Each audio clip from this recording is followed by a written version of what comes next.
ప్రియమైన దేవుని బిడ్డలారా, దేవుని మాటలలో ఆ మాధుర్యం ఎంతో ఒకసారి జ్ఞాపకం చేసి, పుట్టినది మొదలు ఎన్ని పాపములతో మనం నిండి ఉన్నాము, ఎన్ని పాపాలు మనం చేశాము, తెలిసిన రీతిగా తెలియని రీతిగా సుఖము కోసం, ఎవరు చూడలేదనే దానికోసం అనేకులను భ్రమింపజేస్తూ అందముతో సౌందర్యముతో మనము పాడే పాటలతో వాక్య పరిచర్యతో లేకుంటే మరి సంఘములో కనిపించే రీతిలో ఎందరినో మోసము చేశాము.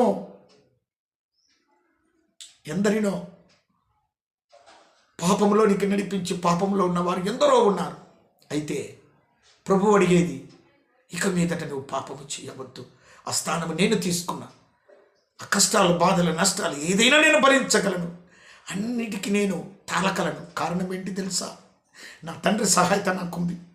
నా తండ్రి నన్ను పంపించే దానికే, నా తండ్రి పని నేను చేయకపోతే, ఈ యొక్క కార్యమును సంపూర్ణము చేయకపోతే తిరిగి నేను పరలోకమునకు వెళ్ళేదానికి నాకు అవకాశం ఉండదు. అందుకే ఈ పనులు నేను కంప్లీట్ చేయాలమ్మా, నీకు ఆ శిక్ష వద్దని ఆ తల్లిని ఓదార్చి పంపినటువంటి దేవుడు ఈ దినము నిన్ను నన్ను కూడా ఓదార్చి పంపగలుగుచుంటున్నాడు. ఓదార్చేటువంటి దేవుడు గొప్ప దేవుడు అండి, మహాదేవుడు. అయితే ఇప్పుడు మనకు కావలసిందల్లా ఆ స్త్రీని క్షమించాడు, పాపం నుండి విడుదల కలిగించాడు. ఆ స్త్రీని శిక్షించడానికి వచ్చిన వారికి కూడా నీతియుక్త బోధ చేసి వారి మనస్సాక్షిని గద్దించే రీతి వారి పాపములను వారికి ఎత్తి చూపించాడు. వారి పాపములు చేయకుండా వారికి ఒక అవకాశము కల్పించాడు.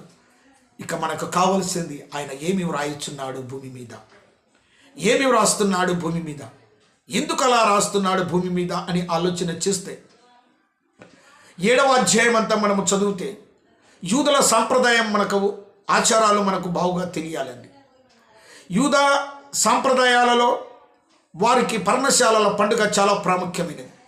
ఈ పర్ణశాలల పండుగలో వారు 8 దినాలు అద్భుతముగా ఆశ్చర్యంగా అందరు కలిసి సమాజం అంతా ఏకమై కూడి సంతోషముతో ఈ పండుగను జరుపుకుంటారు. యేసుక్రీస్తు ప్రభుల వారు కూడా ఈ పర్ణశాలల పండుగలకు వెళ్ళాడు. అక్కడే ఆయన బోధ చేస్తూ ఉన్నది. ఆయన బోధ చేసే సమయంలో అక్కడ ఒక సంఘటన వారికి జరుగుతుంది.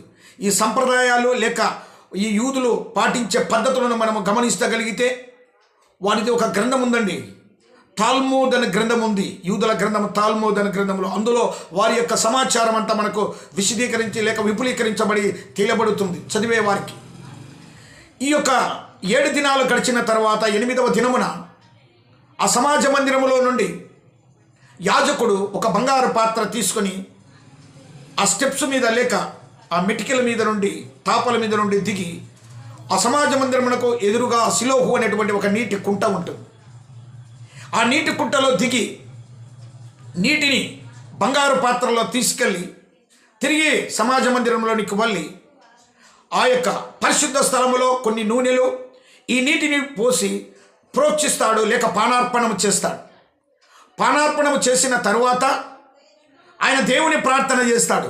ఏమని ప్రార్థన చేస్తాడంటే, దేవా మా జీవజలముల ఊటవు నీవే మాకు జీవజలముల ఊటవు, నీవే మాకు నీటి ఊటవు అనేటువంటి ప్రార్థన చేస్తాడు. ఆ ప్రార్థన జరిగే సమయానికే 7వ అధ్యాయంలో గమనించగలిగితే కరెక్ట్గా అదే సమయానికే యేసుప్రభుల వారు వచ్చారు. ఆయన జీవజలముల ఊట నీవే అని ప్రార్థన ఈ యాజకుడు చేసే సమయానికి యేసుప్రభుల వారు వచ్చి, జీవజలముల ఊటను నేనే, ఎవరు నా వద్దకు వస్తే వారు ఆ నీటిని తాగితే మరలా వారికి మరి నీరు దప్పిక కాదు, వారిలో జీవజలముల ఊట ఊరుతుంది, రండి అని పిలిచారు. రండి అని పిలిస్తే ఏ ఒక్కరు కూడా వెళ్ళినట్లు మనము చూడలేమండి. ఒక్కరు కాకుంటే ఒక్కరన్నా వెళ్ళారా అంటే ఎవరూ వెళ్ళలేదు. అక్కడ వ్రాయబడినటువంటి మాట ఏంటనగా ఎవరూ వెళ్ళలేదు. ఆయనే జీవజలముల ఊట నేను ఇస్తాను రండి అంటే కదలలేదు ఎవరు. ఏ ఒక్క వ్యక్తి కూడా కదలలేక అక్కడే ఉండిపోయారు.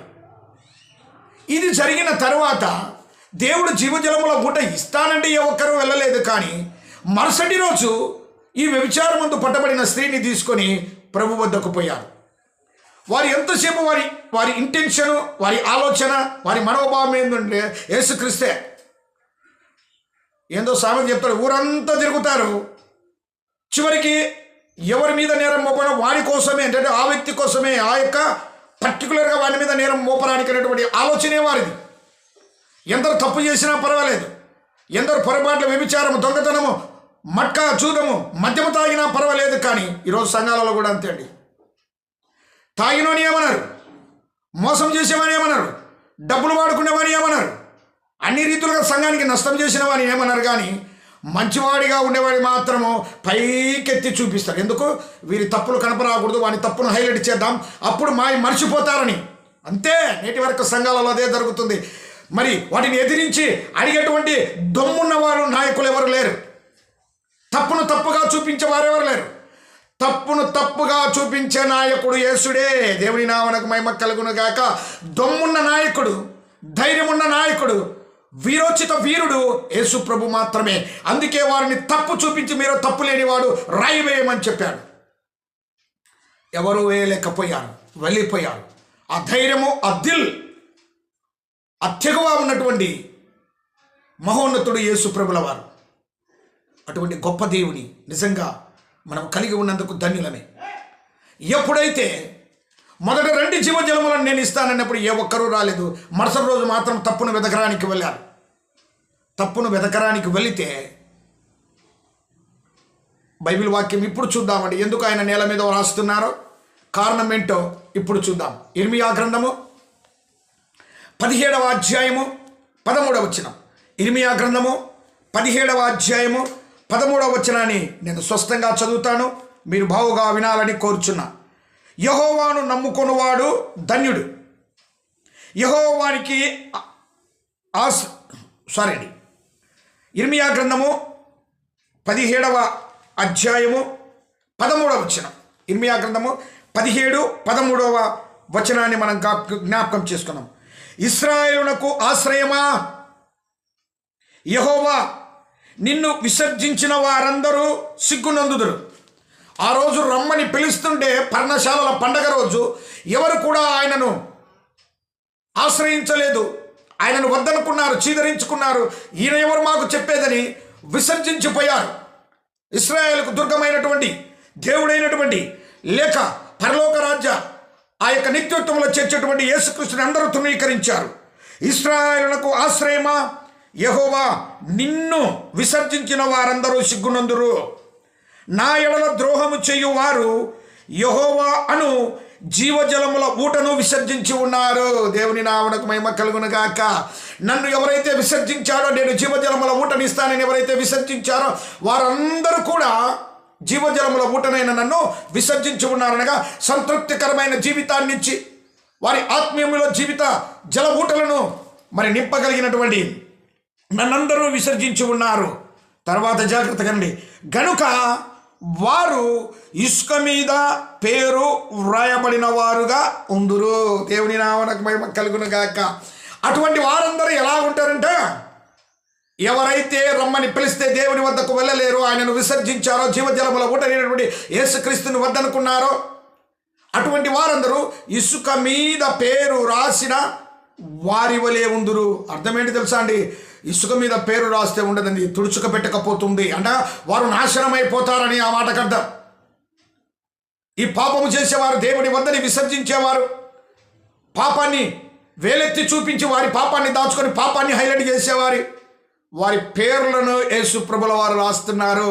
శాస్త్రులు పరిచయులు వెళ్ళారు, పాపిలై ఉండి కూడా మరి ఒక స్త్రీని ఎప్పటికొచ్చి పురుషుని మాత్రం 70 మంది తీసుకొని వదిలిపెట్టారేమో, వారిని మాత్రం తీసుకొని వచ్చి ఆయన వద్దకు పెట్టారు. కానీ ప్రభు వారి పేర్లు రాయడం కూడా వారికి అర్థం కాలేదు. ఎందుకు రాస్తున్నారో అర్థం కాలేదు. కారణం ఏంటి? తప్పులున్నవారు తమ తప్పులు ఎరగరు. విశ్వదావిరామ వినరవేమ. ఎందుకనగా వారి తప్పులు వారికి తెలియవండి, ఇతరుల తప్పులను చూపించేవారే. ఇటువంటి వారందరూ ఇసుక మీద పేరు రాసిన వారికి వలె ఉందురు. యేసు ప్రభు ఎందుకు రాస్తున్నారో మీకు అర్థమై ఉంటుందా? ఈ వాక్యం ఇంకా మీరు చదవండి, బాగా చదవండి. ఎంత ఆనందం కలుగుతుంది, అద్భుతం, ఆశ్చర్యంగా ఉంది. ఇసుక మీద ఎవరి పేరు ఉందండి? నాశనమై వైపు వారి పేరే. మనం బుద్ధిమంతుడు బుద్ధిహీనుని చూస్తాం. బండ మీద కట్టుకున్న ఇల్లు ఉంది, ఇసుక మీద కట్టుకున్న ఇల్లు పడిపోయిందంటే వాడి జీవితం నాశనం, వాడు మరణమునకు పాత్రుడు. వాడు ఇక మీదట అక్కడ పేరు అనేది వాడి ఉండదు. దేవుడే వాడిని జ్ఞాపకం చేసుకున్నాడు. కారణం ఏంటనగా విడవబడిన వాడు, ఎన్నిక లేనివాడు, ఏర్పరచబడలేనివాడు. దేవుని నామమునకు మహిమ కలుగును గాక. ప్రియమైన దేవుని బిడ్డలారా, ఈ ఉదయకాల సమయంలో ఎందుకు ఆయన ఇసుక మీద ఈ పేర్లు రాస్తున్నాడు? దేనికోసం రాస్తున్నాడు? ఏ సమయంలో రాశాడంటే, కరెక్ట్ సమయంలో పాపాన్ని ఎత్తి చూపించే వచ్చేవాళ్ళు, వారి పాపాలు ఎరగకుండా ఇతరులనే మరి చూపిస్తూ హైలైట్ చేస్తూ వారి పాపాలను దాచుకునేవారు. అలాగనే దేవుని విసర్జించిన వారు, ఇలాంటి వారందరినీ కూడా ఇసుక మీద వారి పేర్లు వ్రాయబడితే వారు ఉండరు, తుడిచిపెట్టుకొని పోతారు. వారి యొక్క జీవితమే సర్వనాశనం అన్నటువంటి సత్యాన్ని దేవుడు ఇక్కడ తెలుపుతుంటున్నాడు. ఈ ఉదయకాల సమయంలో దేవుని వాక్యం ఇచ్చినటువంటి నీవు జాగ్రత్తగా ఆలోచించి, నీ పేరు జీవ గ్రంథములో ఉంటే నిత్య రాజ్యములకు వెళతావు. ఇసుక మీద నీ పేరు ఉంటే తుడిచిపెట్టుకొని పోతావు. నిత్య రాజ్యము కావాలనా, మరి లోకరాజ్యములు అనగా కావాలని ఆశపడి ఇసుక మీద నీ పేరును రాసుకున్నట్టుగా నీ ప్రవర్తన, నీ ఆలోచన, నీ యొక్క దినచర్యలు, నీవు చేసే శరీర సంబంధమైన క్రియల చేత ఇసుక మీద నీ పేరు రాయబడుతుంటున్నదా? ఈ ఉదయకాల సమయంలో ఈ వాక్యము ద్వారా నిజ సత్యాలను ప్రభువు మనకు తెలిపి ఉంటున్నాడు కనుక వాక్యానుసారముగా మనం ఉంటూ ప్రభువుని వెంబడించు, సత్యాలను తెలుసుకొని ఒకరిని మనము దూషించి వేలెత్తి చూపించడం ముందు మనకు మనము బోధ చేసుకొని మనకు మనము తెలుసుకోవాలి. ఒకరికి తీర్పు తీర్చడం కాదు, ముందు మనకు మనము మంచివారమా చెడ్డవారమా అని తెలుసుకొని మన జీవితాన్ని సరిదిద్దుకొని ప్రభువులో బ్రతకాలని ప్రభువు కోరుకుంటున్నాడు. ఆ రీతిగా ఉండడానికి దేవుడు సహాయం చేయనుగాక. ఆమేన్. ప్రార్థించుకుందాం.